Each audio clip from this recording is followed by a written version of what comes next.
Hello guys, so as you can see I got myself a new phone. This is the Sony Xperia XZ, the new flagship phone from Sony.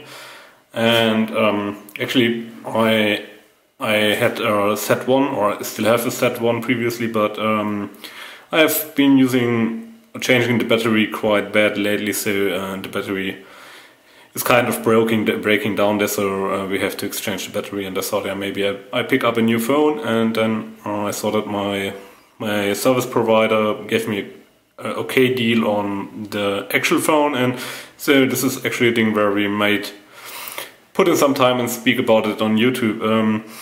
Yeah, as I say, I had the Z1, my wife has the Z2, and actually I wanted to show them side by side, but we managed to break them both last week, so they're going to the repair shop next weekend, and I don't have them here to show you. So I want to talk a bit about the device before we look deeper into it. I actually was looking, or I wanted to buy the Z3 Plus, and financially this would maybe have been better, because some of the for me most important features which the XZ has are already on the Z3 Plus, like not having the energy port behind a small trapdoor, because the doors are always a problem on the Z1 and Z2 for us. They break easily, and on the Z1 it's okay, but on the Z2 I think the port has also it's here on the side, and it has also the SIM card, I think, directly on the side, and it's very big, like this long, and so if you are loading it, it's not watertight and dust can come in. Yeah. So, but this is a feature which the Z3 Plus already has, and I think the street price is around a bit about 300 euros or $1. So I think that C3 Plus is in many regards a better choice than this one, or probably alternative if you don't get a good deal on this one. I would rather recommend the Z3 Plus.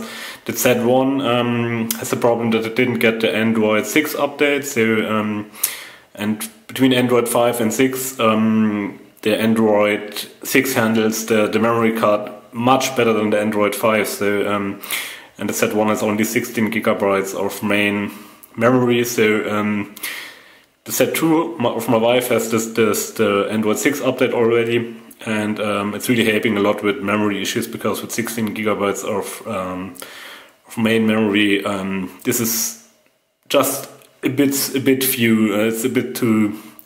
I think 32 like this one has are definitely a thing which you need. The more is better, but 16 gigabytes is not enough for me at last. But I think for most people it will not go well with 16 gigabytes.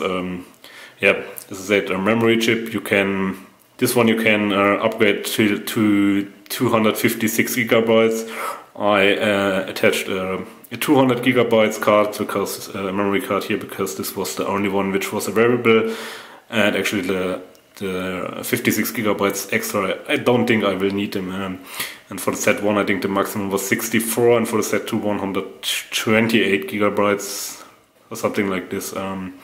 As well as for the Z3 Plus I think it's also 128. So if you definitely need more than around 160 gigabytes in your cellular, then you might not will want to have the Z3 Plus. But this one, a thing which I noticed negatively on the phone is that the buttons here feel much lower in quality compared to the Z1 and the Z2.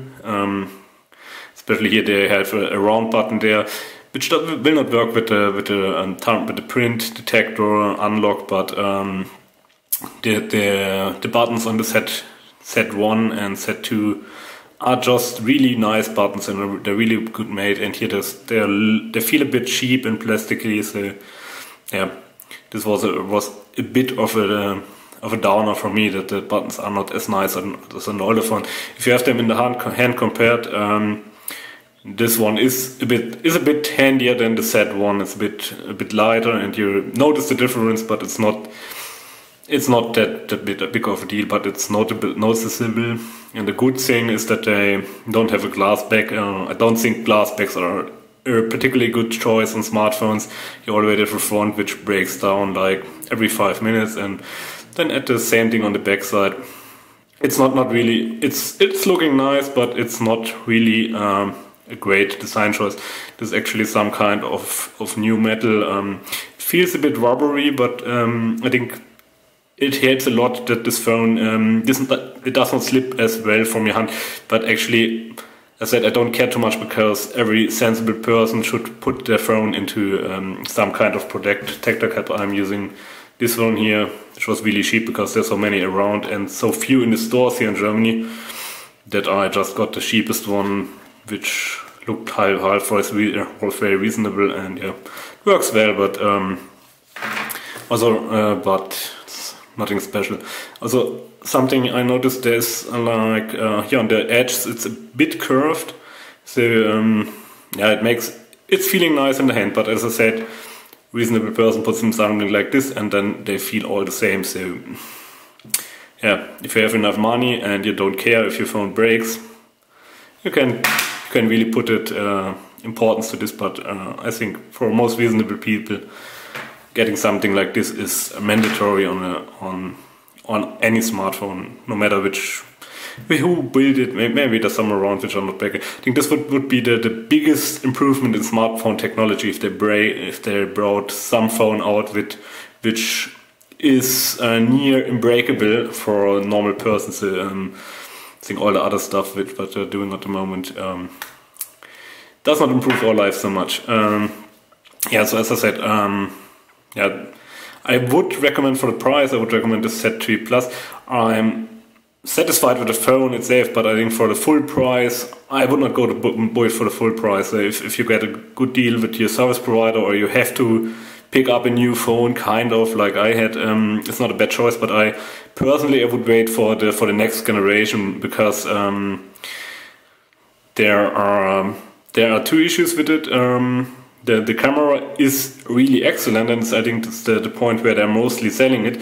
But on low light, it's not as good, so probably the next generation will get a better low light quality, and this would be a big issue for me. So it's nothing to jump on directly. And also I think the next generation will have most likely 64 gigabytes of main memory, and also probably get 4 gigabytes of RAM, because this was still 3 gigabytes of RAM like the Z2. So on the RAM side, this is about the same as the Z2, just with a nicer processor and actually processor power on a smartphone.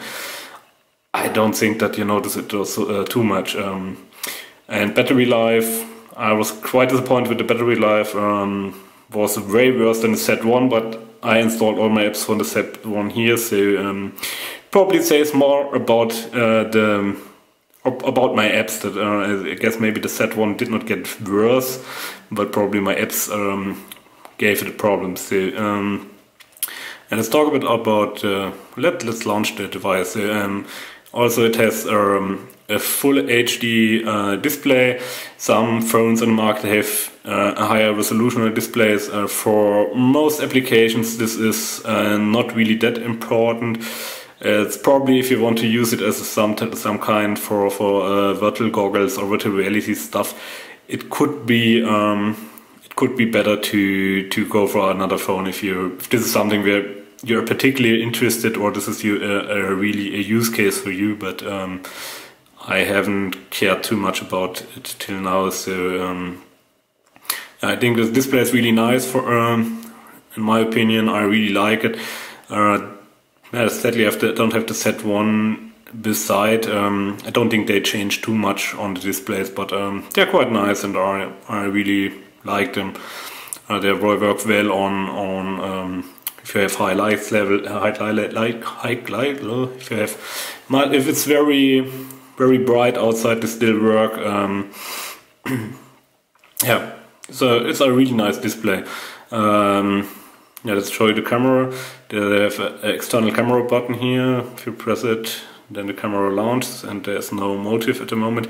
And the autofocus of this camera, which is as I said, the camera is one thing where they are really putting their marketing on, and it's extremely fast. So, you can, like, I went to the park with my son and to the playground, and like you can I made a picture when you kicked the ball, and you could get the ball out of the air. You could get like still images from some of the. Oh, my battery is running low. Some of the images are like still images from a high-speed camera, in my opinion. So really nice thing. That is a nice effect here. It's really nice camera. Autofocus is very fast. They have a 13 megapixel. I made a photo. A 13 megapixel front camera, which, let's just see how the misery looks here. Yeah, so you can see me now, which is one of the best in the market as far as I know. It has a quite high, has like a slight fisheye effect. So very small, very wide angle of view, which gives the effect if you go too near, you get a bit of a big nose. So like you see, maybe see a bit on the camera here, but so you get more people in there, and it's, I think for a person like me who's doing much videos on YouTube and stuff, this is really a good thing. So I probably will test it more on YouTube, how filming it went. At the moment it's still running on Android 6. They promised the Android 7 update for December somewhere, so I will probably make another video when the update is there and tell you how it went, and if the update brings any improvement. As I said, the Android 6 is quite nice because it really includes the memory card quite well, which is an important feature, especially if you put a big memory card in here. So, and I'm looking forward to the Android 7, and this was actually the main reason I didn't jump for the Z3 Plus, because I read the article that Sony cannot provide an update for the older Xperia Z smartphones. And actually I think I misread it a bit. I think this was about the Z3 Plus Compact, the smaller version, which I think with the XZ are not doing anymore.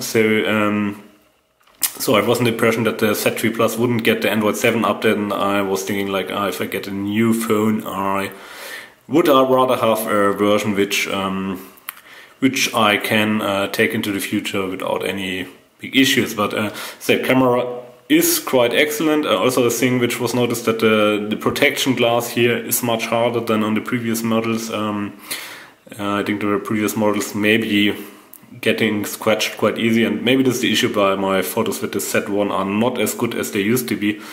I have to look into this deeper, but said on bright daylight the photos are really good.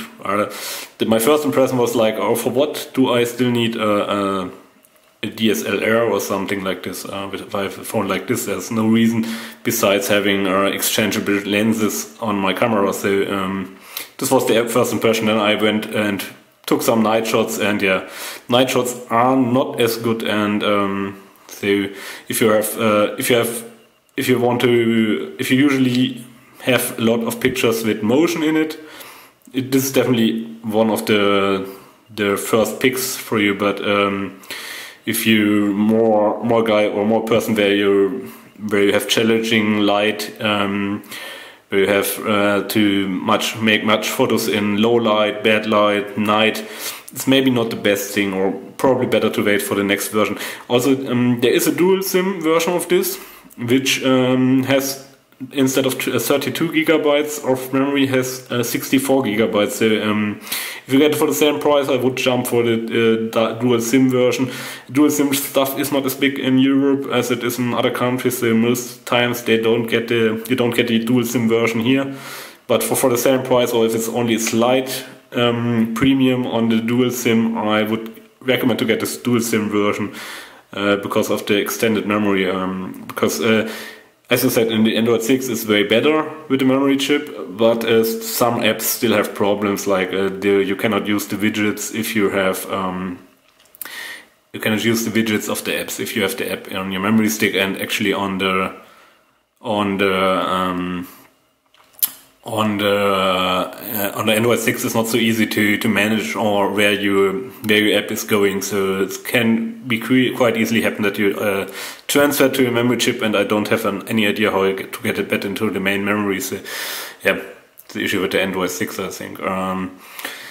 Yeah, is there anything? Oh yeah, I want to talk a bit about the USB port, which was also a small letdown, because this is the second phone which Sony made which actually uses the USB Type-C plug. This is not the original cable from the phone, it's one I bought. And this is a new USB plug. You may notice that the new MacBook Pro is only featuring this plug anymore, no other stuff. And I was under the impression that this was downward compatible to micro USB, which at least on this phone is not the case. There are big warnings everywhere on the package to not use a micro USB cable with this phone, and I looked it up. The stuff in there is too big, so the micro USB cable would not fit, and I rather would not try to put a micro USB cable in there. So, but the USB Type-C, this is an ambidextrous plug, so you can put it in anywhere you want, or any direction, like with the Apple Lightning plug. So it's quite an improvement, and it's a bit bigger, but yeah, it's quite. I really enjoy it, but I think this is not the reason to buy a new phone at any rate. So it's a nice addition, and as I said, on the older phones you had a flap which you had to close to get dust and water.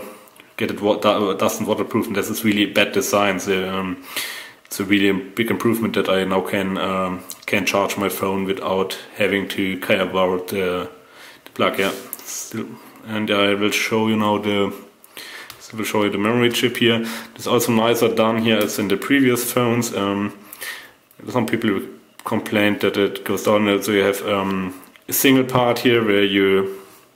Hopefully there's no IMEI or something. So you have your memory chip here and your micro SIM card. Something you have also to look out, because my old SIM card was not fitting, so I had to wait about half a week to get the new SIM card. And yeah, some people complained that it is shutting down if you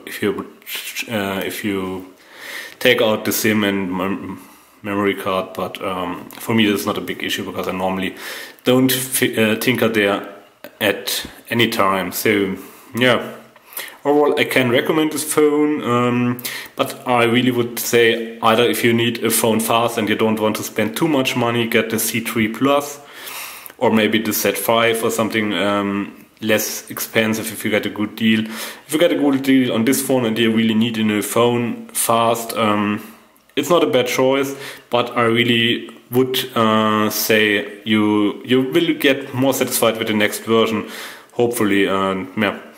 So yeah, I put some links there, or some affiliation links to Amazon in the description. If you have any questions or requests, I will make another video with my accessoires which I have here, like this USB cable which I bought. But for today I want to just show you the phone and talk a bit about it, and it's already way too long. So yeah, thank you very much for watching, guys. See you soon. Bye bye.